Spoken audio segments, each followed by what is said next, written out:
بسم الله الرحمن الرحيم.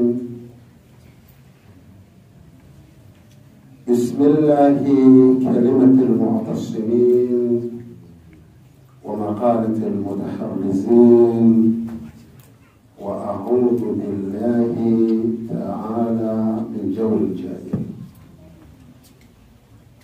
وكيد الحاسدين وبغي الظالمين، وأحمده فوق حمد الحامدين، والحمد لله رب العالمين، والصلاة والسلام على أشرف الأنبياء والمرسلين وعلى أهل بيته الطيبين الطاهرين المعصومين ومن اتبعهم بإحسان إلى يوم الدين، وبعد. صلى الله عليك يا رسول الله، صلى الله عليك يا حبيب الله،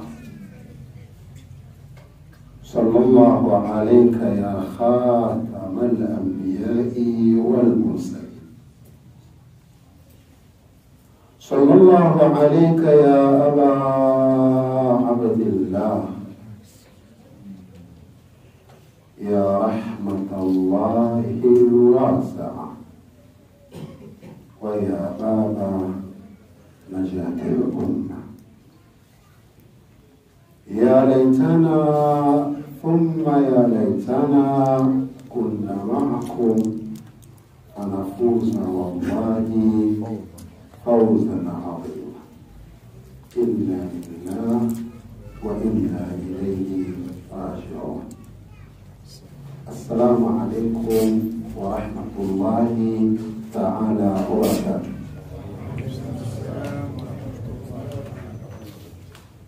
Darasa yetu ya leo ilikuwa ni kujibu swali baada ya kuzungumza kwamba al-imama wal khilafa ni aslu min usuli dini, kama ambavyo ilivyokuwa at-tauhid wan-nubuwa aslun min usuli dini.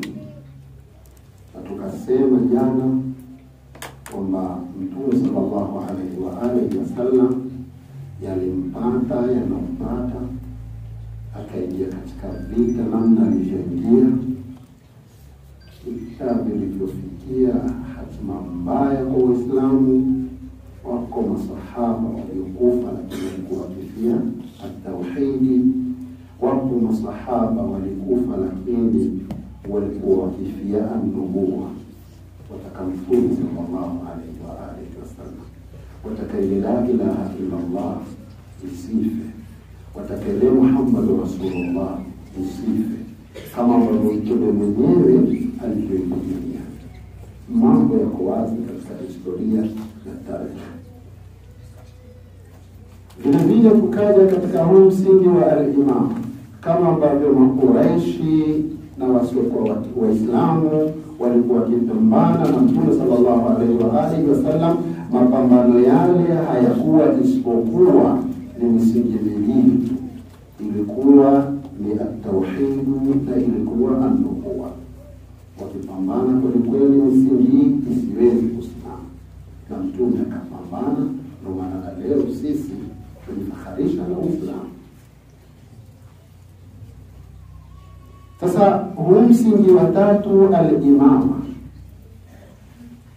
baada ya kuwa vita vilivyokuwa katika zama za Bwana Mtume havikuwa vya Waislamu, vilikuwa vita baina ya Waislamu na wasiokuwa Waislamu, baina ya msingi wa la ilaha illa Allah na Muhammad Rasulullah, baina ya tauhid na an-nubuwa. Ile kapigwa vita ya Uhud, Badri, kila aina ya vita vilivyopigwa. Lakini ndani ya Uislamu huu msingi wa pili huu msingi wa muhimu al-imama, uongozi baada ya Bwana Mtume sallallahu alayhi wa alihi wasallam, wa kuongoza hawa wanaoamini Mwenyezi Mungu Subhanahu wa Ta'ala na mtume wake baada ya kuisha mtume mwenyewe kutoweka. Huu ni msingi mwingine ambao kama tunavyoona vita vilipigwa kulikuwa vita ina Waislamu wenyewe.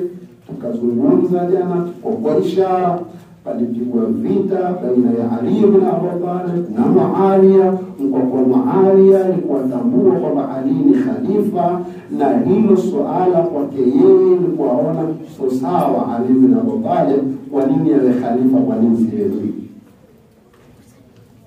Lakini akijua kama angelikuwa anajua kwamba Ali ibn Abi Talib sio khalifa, Muawiya alikuwa hana haja kupiga vita, kwa sababu alikuwa hana athari yoyote katika jamii. Yeye mtawala, kuna haja gani kwenda kumpiga Ali ibn Abi Talib vita kama Ali ibn Abi Talib hakuwa na athari yoyote katika jamii? It means kwamba alikuwa anajua kwamba huyu ni khalifa. Kadhalika ilipotoka kwa Ali ibn Abi Talib ikaenda kwa nani? Kwa al-Imam al-Hasan. Ilipofika kwa al-Imam al-Hasan, ilitakiwa Muawiya arizike baada ya kufa Ali ibn Abi Talib, lakini hakuridhika. Aliamini kwamba ule utawala ile al-imama ilihama ikaenda kwa al-Imam al-Hasan. Kwa hiyo akaendelea kuiandama ile al-imama, akaendelea kuandama huo msingi, ndipo tunasema akamuua na al-Imam al-Hasan.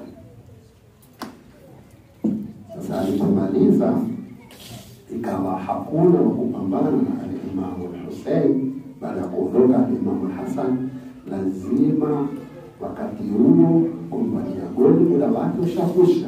Alikosa kwa al-Imam al-Hasan, alikosa kwa Ali ibn Abi Talib, na sasa hawezi kupata tena. Kawa amemwandaa kijana wake Yazid. Sasa mazungumzo ya maswali na majibu ya leo ilikuwa je, kitu unachokifanya hiki kikao cha kumzungumza al-Imam al-Hussein ambaye ni aslun min usuluddin, ambaye alifia aslun min usuluddin, huyu al-Imam al-Hussein. Je, haya yanayozungumzwa na Mashia wakinena kila pahala, Qur'ani yajua haya? Number 1. Number 2, je, haya mambo haya wanayoyafanya hawa Mashia wakiyazungumza na wakiyafanya namna wanavyoyafanya, je, Mtume sallallahu alayhi wa alihi wasallam ana habari hizi za kukaa wakaanza kumzungumzia al-Imam al-Hussein na kumhuzunikia na yale yalompata al-Imam al-Hussein? Je, Mtume sallallahu alayhi wa alihi wasallam na masahaba wa Bwana Mtume sallallahu alayhi wa alihi wasallam wana habari hii? Au ni masala tu Mashia mekaa katika mambo ya kuzua na kuzua katika dini ya Uislamu wakatuletea haya waliyoleta? Kabla sijajibu, kuna nukta moja nataka niashirie. Nukta ya kwanza ni khususia al-Imam al-Hussein salawatullahi wasalamuhu alayhi. Allahumma salli ala Muhammad wa ali Muhammad. Katika maimamu 12, katika imamu 12 al-Imam al-Hussein alayhi afdalu salatu wassalam, kuna hususia alizipata katika kizazi cha Mtume sallallahu alayhi wa alihi wasallam, zikawa hususia zile zake kwa Mtume mwenyewe. Moja, Mtume sallallahu alayhi wa alihi wasallam, masahaba walikuwa wakimsumbua, wataka kumjua mtu wa peponi kama nani, tukamjua peponi sana. Tutamwambia kuna peponi, kuna pepo. Watu wa peponi wafananaje? Vijana wa peponi wakoje? Mtume sallallahu alayhi wa alihi wasallam akawaambia, man arada an yanzura ila sayyidi shababi ahli aljanna falyanzur ila al-Husayn bin Ali. Allahumma salli ala Muhammad wa ali Muhammad. Hatuambiwi, wanaambiwa masahaba Bwana Mtume, wanaambiwa yoyote ambaye anataka kujua kiongozi wa vijana wa peponi na namna vijana wa peponi walivyo na viongozi wa vijana wa peponi, basi katika ulimwengu wa Bwana Mtume uliojaa masahaba, uliojaa na kizazi chake wengine wakiwemo, akasema mtu akitaka kutizama kijana kiongozi wa peponi, basi usipate shida, mtazame al-Imam al-Husayn salawatullahi wasalamuhu alayhi. Allahumma salli ala Muhammad wa ali. Kwa hiyo hakuwa kijana mwenye kufanana na vijana wa peponi zaidi ya al-Imam Hussein. Hakuwa kijana wa kupigiwa mfano kwamba ni kiongozi wa vijana wa peponi katika zama za Bwana Mtume sallallahu alaihi wa alihi wasallam, isipokuwa Bwana Mtume sallallahu alaihi wa alihi wasallam alimuona al-Imam Hussein. La, al-Imam Hussein alayhi afdalu salatu wassalam alikuwa na mapenzi special kwa Mtume sallallahu alaihi. Kuna namna Mtume ilikuwa akimpenda Hussein alayhi afdalu salatu wassalam. Siku moja Abu Hurairah anasema, raaitu Rasulullah sallallahu alaihi wa alihi wasallam wa huwa hamilu Hussein, akiwa amembeba Hussein. Anasema nimemuona, sio Mtume awaambia watu. Abu Hurairah anasema mimi nimemuona Mtume amembeba Hussein, na wakati amembeba Hussein Bwana Mtume sallallahu alaihi wa alihi wasallam akawa ananena maneno haya, Allahumma inni uhibbuhu fa ahibba. Ewe Mwenyezi Mungu, mimi nampenda huyu Hussein. Mtume anasema, ewe Mwenyezi Mungu, mimi nampenda huyu Hussein, fa ahibba, ewe Mwenyezi Mungu mpende. Aombela nani? Hussein peke yake. Hajachangana Hassan, hajachanganya Ali ibn Abi Talib, hajamweka Bibi Fatima. Amesema Allahumma inni uhibbu, ewe Mwenyezi Mungu ninampenda huyu Hussein, fa ahibba, ewe Mwenyezi Mungu mpende. Kisha katika hadithi nyingine akasema Allahumma inni uhibbu, mimi ninampenda, wa uhibbu kulla man ahabba Husaina.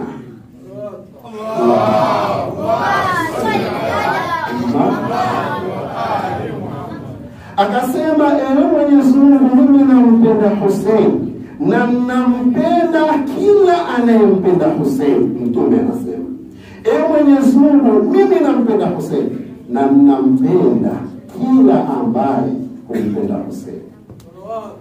Allahumma salli ala Muhammad wa ali. Ndio utaona Mtume akahitimisha kuhusu hususia na mapenzi ya kumpenda al-Imam Hussein. Pale aliposema Hussein minni wa ana min Hussein, ahabba Allahu man ahabba Husaina. Hajasema ahabba Allahu man ahabba Aliya, hajasema ahabba Allahu man ahabba Hasana, amesema ahabba Allahu man ahabba Husaina. Hii ndio nafasi ya al-Imam al-Husayn salawatullahi wasalamuhu alayhi kwa Bwana Mtume sallallahu alaihi wasallam.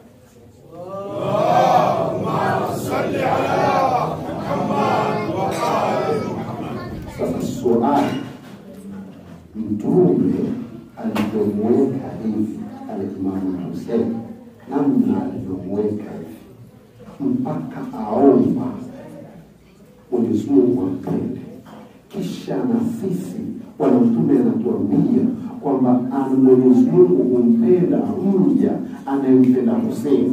Hivi na hii nafasi aliyokuwa nayo kwa Mtume sallallahu alaihi wasallam, yawezekana Bwana Mtume asiwe na habari na yale yatakayemfika huyu kipenzi chake ambaye anampenda, kisha akatuamrisha bilkhusus kwamba ahabballahu man ahabba Husaina, kwamba Mwenyezi Mungu anampenda kila mwenye kumpenda Hussein, kisha awe Mtume sallallahu alaihi wasallam hana habari ya hili tukio. Ndio naenda kujibu Mtume sallallahu alaihi wasallam ana habari ya kuwawa al-Imam al-Hussein salawatullahi wasalamu alayhi. Mtume sallallahu alaihi wasallam ana kisa kamili cha kuwawa al-Imam al-Hussein salawatullahi wasalamu alayhi. Mtume sallallahu alaihi wasallam ndio mtu namba 1, ndio mtu wa kwanza kumwomboleza al-Imam al-Hussein salawatullahi wasalamu alayhi. Allahumma salli ala Muhammad wa ali Muhammad. Tungalianza kutaja watu wanaomboleza, tukaenda kando ili tusingeelewa habari hizi. Mtume ndio mtu wa kwanza, ndio kiumbe wa kwanza aliyemwomboleza al-Imam al-Hussein salawatullahi wasalamuhu alayhi ala al-fariqain wa sunni na Shia. So kwa Shia, kwa Sunni na Shia. Na hadithi nitakazozisoma ni hadithi ambazo nitazitoa katika vitabu vya Ahlus Sunna, kwa sababu Mashia wafanya wamuomboleza. Sasa hivi tukiwauliza al-Mashia kwa nini muomboleza, watasema tuomboleza sunnat al-nabiyina sallallahu alaihi wasallam, kwa kuwa sunna ya Bwana Mtume sallallahu alaihi wasallam. Mtume kafanya hivi. Sasa kafanya wapi na ni wakati gani?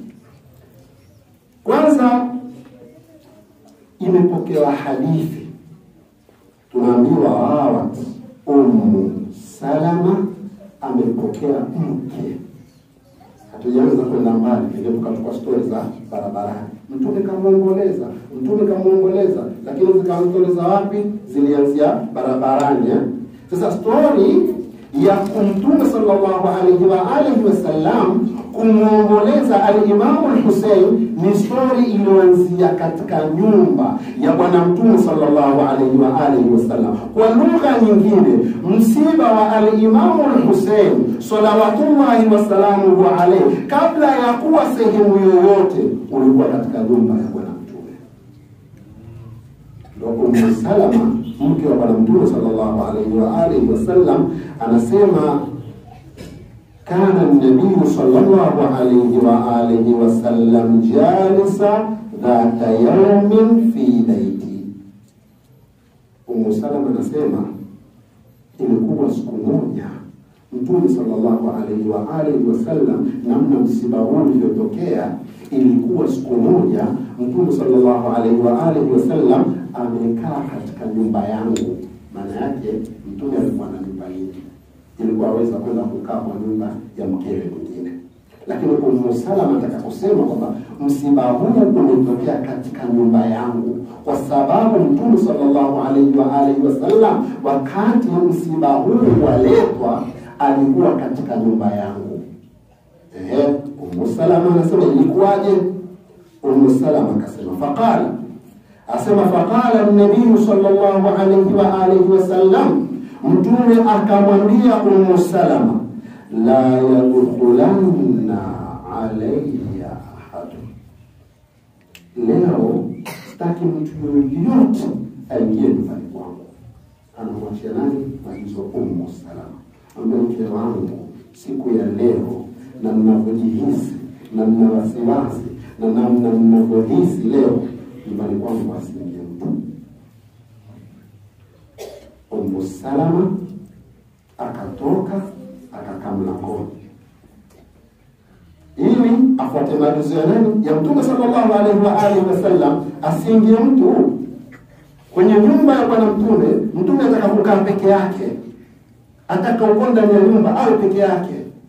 Sasa Ummu Salama anasema aliponiambia hivyo bwana Mtume sallallahu alaihi wasallam, fantadhartu fadakhala al-Husayn fasami'tu nashija nabiy sallallahu alaihi wasallam fa idha al-Husayn fi hijri. Ummu Salama anasema nimesubiri, ghafla nimepitiwa, nikasikia minong'ono ndani. Mtume sallallahu alaihi wasallam ananong'ona. Nikaona hebu ngoja niende nikaangalie. Nilipoenda kuangalia nikamkuta Hussein bin Ali amekaa kwenye mapaja ya bwana Mtume. Uliambiwa asiingie mtu? Hussein kapita kaingia, na Ummu Salama hana taarifa, hajui mpaka kafika kwenye mapaja ya bwana Mtume sallallahu alaihi wasallam.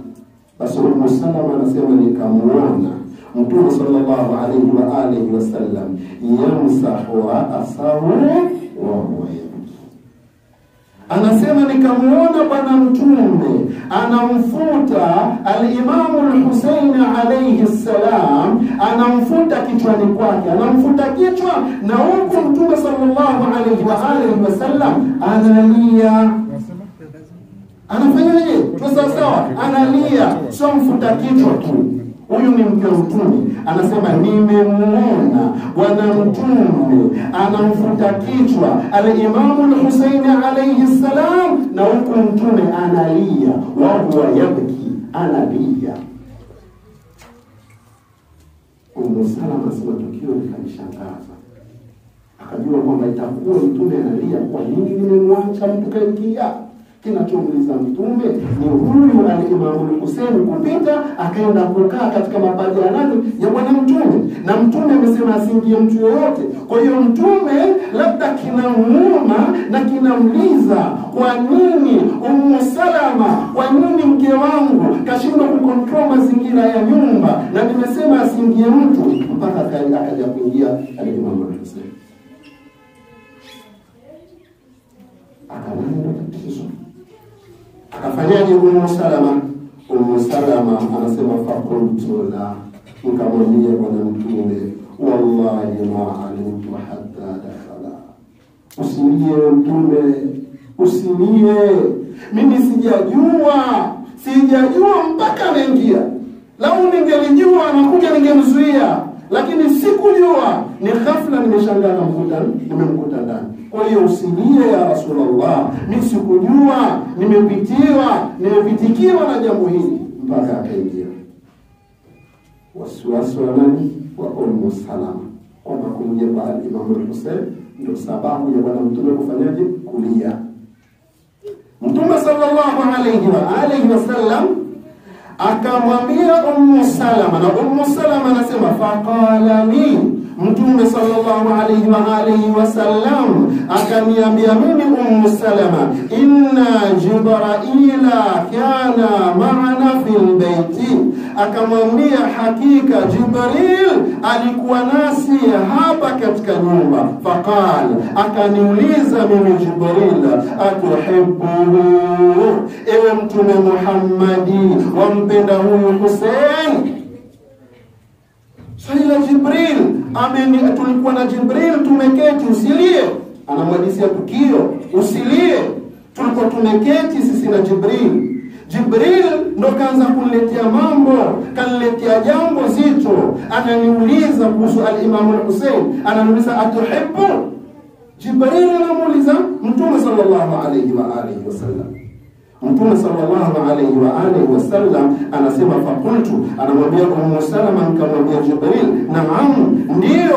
Faqal, Jibril akasema, amma inna ummataka sataqtuluhu bi ardhin yuqalu laha Karbala. Sibao Jibril akamwambia Mtume, hakika huyu Hussein atauawa na umma wako katika ardhi ya Karbala. Nani analeta msiba? Mashia. Msiba umeletwa na Jibril. Wa kwanza kuongoleza nani? Ni Mtume. Namna ya kuongoleza Jibril akamletea. Na hali ya Mtume kabla hajapokea msiba wenyewe alitaka kuketi peke yake. Lakini mwisho anamwambia Ummu Salama, tulikuwa na Jibril.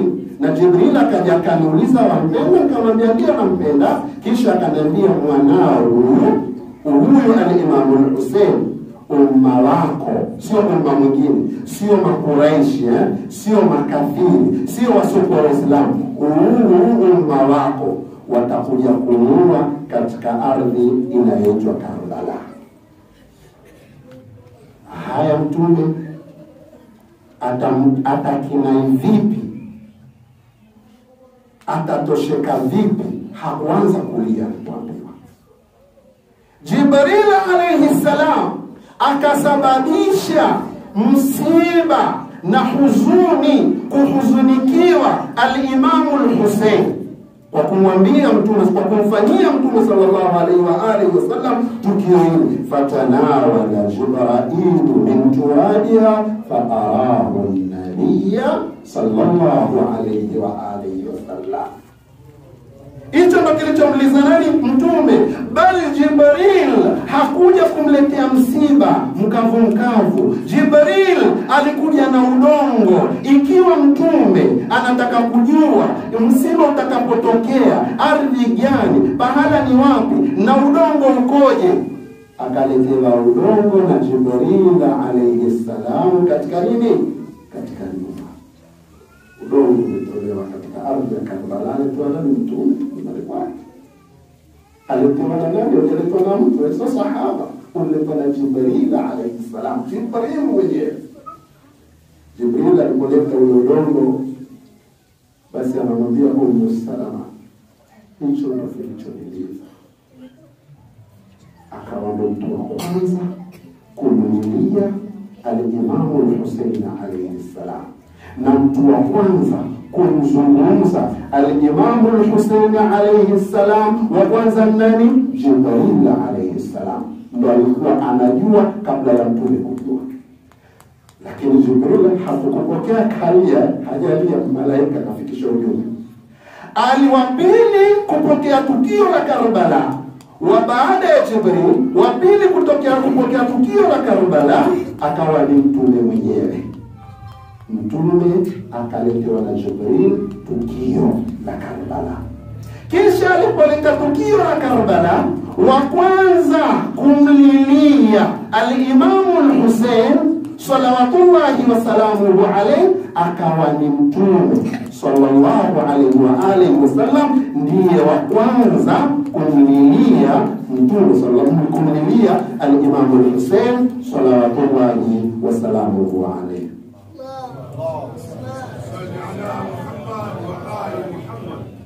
Kitabu gani? Na kufungulia ni kitabu, msipate tabu, mkasome msiba huu katika vitabu vya jamaa zetu. Watuthibitishia wa kwanza kujua msiba wa Karbala ni Jibril, na wa kwanza kumwomboleza al-Imam al-Hussein alayhi salatu wassalam alikuwa ni Mtume mwenyewe. Moja ya kitabu ni Siyaru A'lam Nubala, juzuu ya pili, ukurasa wa 15, na Khairul Uqba, ukurasa wa 148. Mtume ni mtu wa kwanza kumwomboleza al-Imam al-Hussein kabla ya Mashia.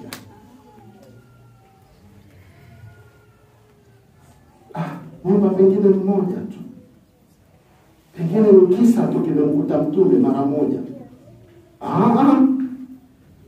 Baada ya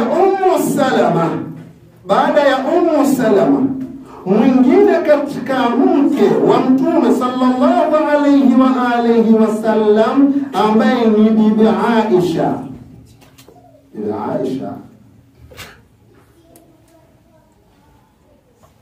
mke wa Mtume sallallahu alayhi wa alihi wasallam alipokea msiba na tukio la Karbala. Kwa mpaka wakati ule tunajua nani, baada ya kujua Mtume akajua Ummu Salama. Lakini hakujua Ummu Salama peke yake tukio la Karbala, bali hata bibi Aisha na yakafahamu tukio la nini, la Karbala. Hapo bado alienda nje. Ule wale bado alienda nje. Tukio liko linazunguka katika nyumba nani? Nyumba ya Bwana Mtume. Al-Imamu al-Hussein anazungumzwa kama msiba wake katika nyumba za nani? Nyumba za Mtume. Linazungumzwa katika nyumba ya Ummu Salama. Ikaenda kuzungumzwa katika nyumba ya bibi Aisha. Bibi Aisha anasema hivi. Bibi Aisha anasema dakhala al-Husayn bin Ali ala Rasulillah sallallahu alayhi wa alihi wa sallam wa huwa yuha ilayhi. Tukio halifishani sana, maneno yake kama yale ya Ummu Salama. Anasema Hussein aliingia kwa Bwana Mtume sallallahu alayhi wa alihi wa sallam, na hali ya Bwana Mtume wakati huo alikuwa yatalaqqa al-wahy, alipokea wahy, yatalaqqa al-wahya, kupokea wahy. Hussein kaingia, Bwana Mtume anakula vitu vyake. Bwana Mtume anapata vitu special kutoka kwa Mungu. Sababu hadithi zile za kidunia, alikuwa kula vitu kutoka kwa Mwenyezi Mungu. Sasa pale Hussein akaingia. Bibi Aisha anasema alipoingia, Bibi Aisha anasema Mtume sallallahu alayhi wa alihi wasallam anasema faqala Jibril atuhibbuhu ya Muhammad. Bibi Aisha anasema Mtume anasema Jibril aliingia wakati ule. Jibril alipoingia akamuuliza, apameongeza ya Muhammad, akamuuliza atuhibbuhu ya Muhammad. Kule Ummu Salama amesema Jibril alisema atuhibbu, hapana, atuhibbuhu ya Muhammad, je wampenda ewe Muhammad? Qala Mtume sallallahu alayhi wa alihi wasallam anasema wa mali la uhibbu. Vipi sipenda mwanangu? Kama mapenzi ya kumpenda tunampenda. Vipi sisi kumpenda Jibril na usali? Maana kwamba hivi Jibril kweli usala kumuuliza kuhusu al-Imam al-Hussein kwamba anampenda au simpendi? Kwa nini simpende? Sasa hilo alikuwa la muhimu. Kisha Jibril akasema fa inna ummataka sataqtuluhu min ba'dik. Jibril akamwambia Mtume sallallahu alayhi wa alihi wasallam, hakika umma wako utamuua baada yako.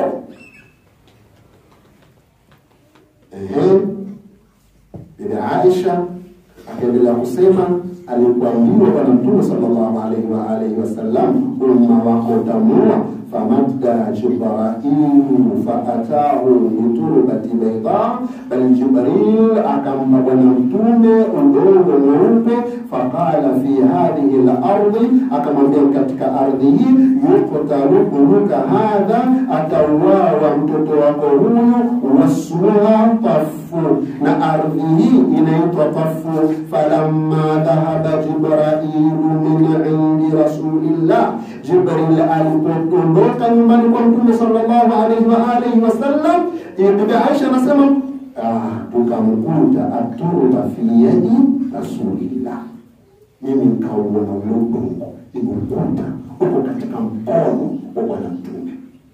Bibi Aisha anasema udongo Mtume anao. Alioletewa na nani? Alioletewa na Jibril. Udongo wa sehemu atakauliwa nani? Al-Imam al-Hussein salawatullahi wa salamuhu alayhi.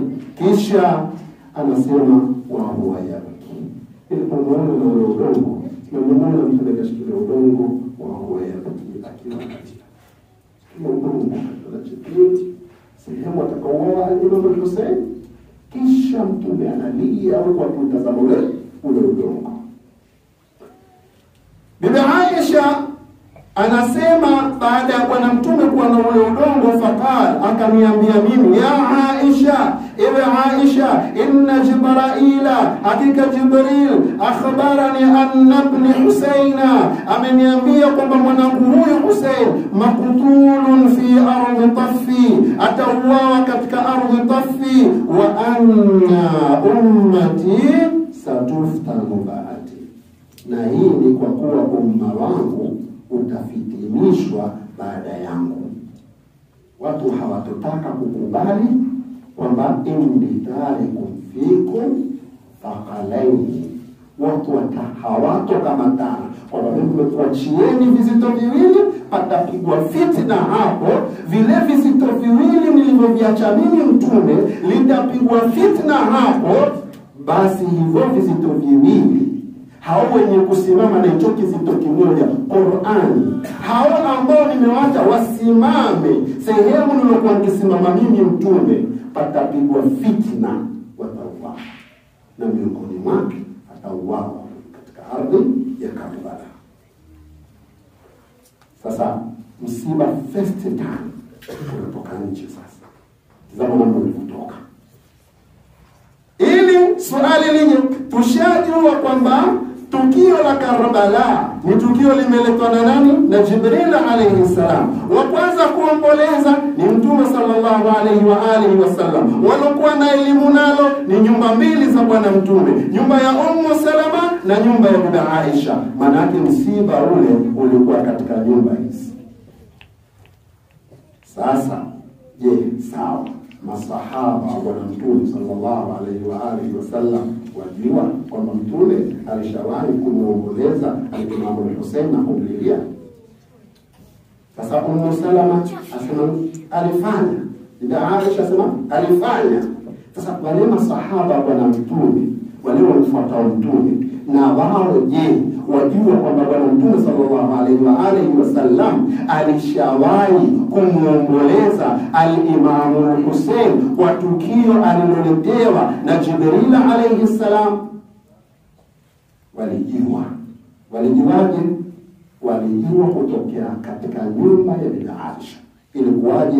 Bibi Aisha anasema hivi, Mtume sallallahu alayhi wa alihi wasallam baada ya kuniambia kilichojiri baina yake na Jibril, kisha Mtume sallallahu alayhi wa alihi wasallam, Bibi Aisha anasema, thumma kharaja an-nabiyyu ila ashabihi, kisha bwana mtume akatoka, alipoelezea akatoka na huzuni ile, akatoka na machozi yale, akawaelekea masahaba zake. Maana yake akautoa msiba nje, watu wa nje waliokuwa msiba huo.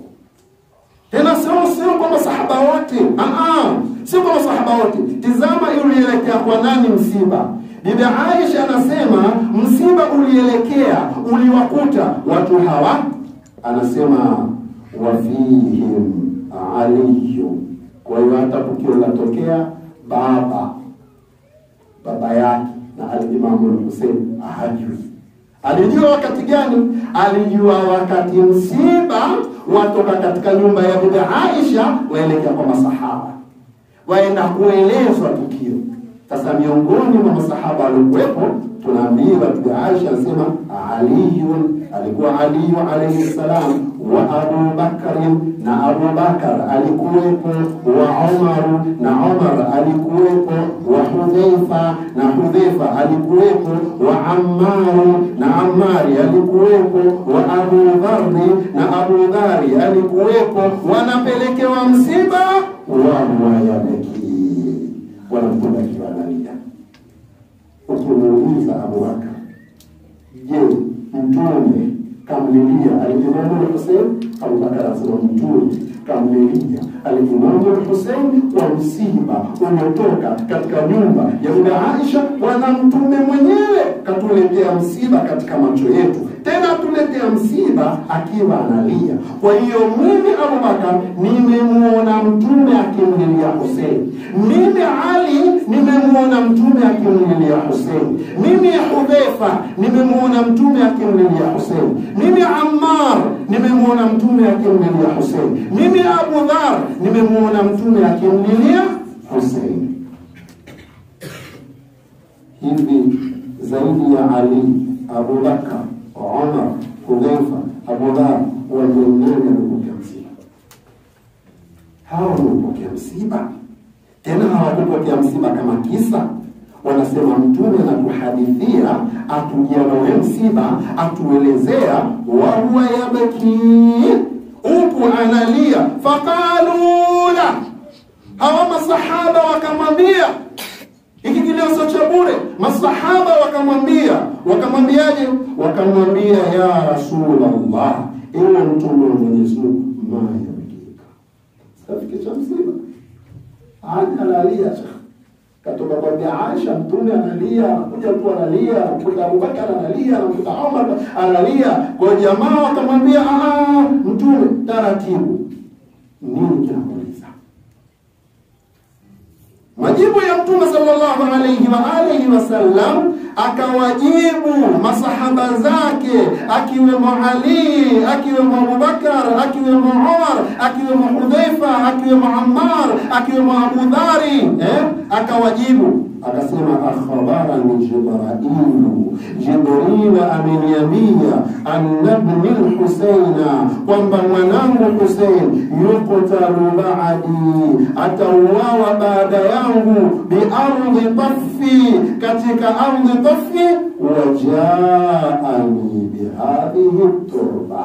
Wallah, Abu Bakar aliondoka Karbala, Umar aliondoka Karbala, Ali aliondoka Karbala, Ammar aliondoka Karbala, Hudhaifa aliondoka Karbala, Abu Dhar aliondoka nini wa Karbala, ulioletwa na Jibril alayhi salam. Mtume anaonyesha huko analia. Mtume, hadithi hii uliyosoma ya Bibi Aisha inapatikana katika vitabu vya ndugu zetu Ahlus Sunna. Wakaisome vizuri, wakaitazame vizuri, kwa msiba wa al-Imam al-Hussein ni msiba wa Kiislamu. Msiba wa al-Imam al-Hussein ni msiba wa Mtume sallallahu alayhi wasallam. Msiba wa al-Imam al-Hussein ni msiba wa familia ya nyumba ya Bwana Mtume. Msiba wa al-Imam al-Hussein ni msiba wa masahaba wa Bwana Mtume sallallahu alayhi wasallam.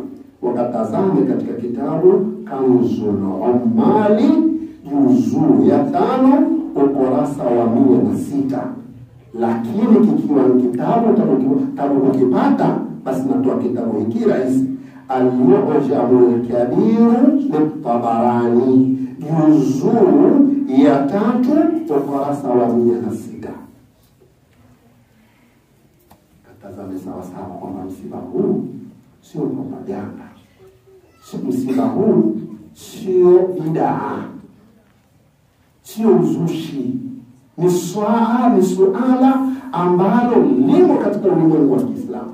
Ndio maana nilizungumza mwanzo, tatizo sio msiba mwenyewe, wala tatizo sio al-Imam al-Hussein. Tatizo ni miwani yako ya kumtazamia al-Imam al-Hussein. Tatizo ni miwani yako ya kulitazamia tukio la Karbala. Umevaa miwani ya aina gani? Ina uwezo gani wa kukuonyesha vizuri al-Imam al-Hussein? Ndio pale nikasema, sio tu kwa al-Imam al-Hussein, hata kwa Mtume mwenyewe. Kama ikiwa ujue unamtazama Mtume sallallahu alayhi wasallam kwa miwani gani, lau akiadhimishwa, watu wakakaa wakazungumza mazazi yake, au wakazungumza kufa kwake, leo utaona mbida. Kwa nini? Kwa sababu umemtizama Muhammad kama Muhammad bin Abdullah ni mtu. Ukimtizama hivyo kama ni Muhammad bin Abdullah, hii miwani yako kutuma hivyo, ile jambo la maulidi haliwezi likawa jambo la maana. Kule kumhuzunikia Mtume hakuwezi kuwa jambo la nini? La maana. Nafsu shay, ukienda kwa al-Imam al-Hussein, ikiwa miwani yako ni Hussein bin Ali, ikiwa Hussein bin Ali miwani yako ni Hussein azaliwa na Ali atokana na tumbo la Fatima, hana maana. Lakini ikiwa mizani yako na miwani yako ya kumtazama al-Imam al-Hussein khalifatu Rasulillah hamilu risalati al-Muhammadiyya, basi utaona uzito na namna nzuri ya kukaa na kuhuzunika na kuyafikiria yale yalomkuta al-Imam al-Hussein salawatullahi wasalamu alayhi. Allahumma salli ala Muhammad wa ali Muhammad. Kuna maneno mazuri wabihi akhari. Amalizia kwa maneno haya. Tushajua msiba ni wa Kiislamu, sio wa Kishia tena. Tushajua msiba ni wa Mtume, sio wa Shia. Tushajua swala la Karbala walijua wake za Mtume kabla wakujua wa Shia. Tushajua Jibril ndiye aliyefunza na kumhabarisha Mtume tukio la Karbala kabla ya kutokea. Alhamdulillah. Sasa narudi pale kwenye lemiwani kwamba al-Imam al-Hussein alayhi afdalus salatu wassalam tuamtizama kwa miwani gani? Ndio mimi nataka amali mazuri. Katika kitabu kimoja kizuri Kifayatul Athari, طبعا hii ni riwaya inasoma katika vitabu vya Ahlul Bayt kabla ya kusoma riwaya nyingine kutoka katika vitabu vya jamaa zetu, ndugu zetu. Mtume sallallahu alayhi wa alihi wasallam kwa hadithi iliyopokewa na Salman al-Farisi, hadithi nzuri, anasema dakhaltu ala an-nabii sallallahu alayhi wa alihi wasallam, nimeingia katika nyumba ya bwana Mtume, wa idha al-Husayn ala fakhadhi, Husayn akiwa yuko katika mapaja ya bwana Mtume, wa huwa yuqabbilu aina, bwana Mtume akibusu na macho mawili ya al-Imam Husayn. Sasa Rasulullah hayalojia anayasema usahaba, na yataka ni haya aliyoyanena huyu sahaba, yakitoka katika maneno, yakitoka katika mdomo wa bwana Mtume, ni haya aliyoyasikia yakitoka katika mdomo wa nani? Wa bwana Mtume sallallahu alaihi wa alihi wasallam. Anasema bwana Mtume alipokuwa akimbusu macho yake mawili huyu al-Imam al-Hussein, wa huwa yaqulu, huku bwana Mtume anasema anta sayyidu ibn sayyidi, wewe ni bwana, wewe ni kiongozi, mtoto wa kiongozi. Anta imami, wewe ni mtoto wa kiongozi. Nani kiongozi? Maneno haya. Kisha akasema wa akhu imami, lakini ni ndugu ambaye ndugu yako pia ni kiongozi. Wa abu aimma, na wewe ndio baba wa maimamu. Wa anta hujjatullahi wa ibn hujjatihi wa abu hujaji tis'a min sulbika tasi'uhum qa'imuhum. Salawat.